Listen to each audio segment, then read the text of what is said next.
विशाल आकाश के नीचे एक बूढ़ा किसान धरती से जूझ रहा है।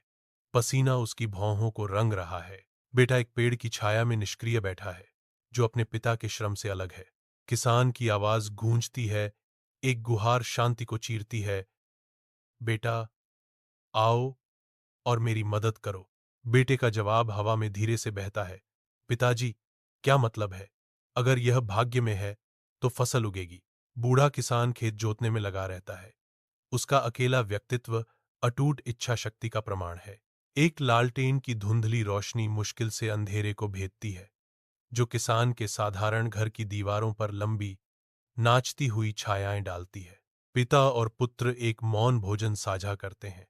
अनकहे शब्दों का भार हवा में भारी है। किसान चुप्पी तोड़ता है।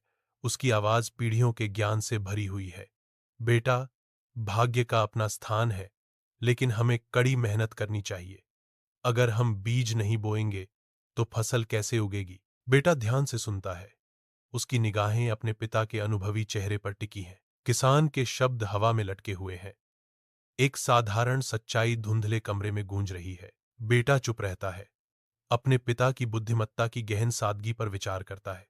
महीनों बाद खेत फलते फूलते हैं, जो उनकी मेहनत का प्रमाण है। फसलें लंबी खड़ी हैं, जो हवा में धीरे धीरे झूम रही हैं।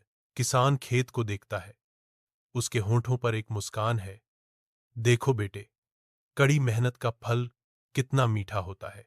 बेटे की आंखों में समझदारी और कृतज्ञता झलकती है। वह सिर हिलाता है, नई समझदारी से जवाब देता है।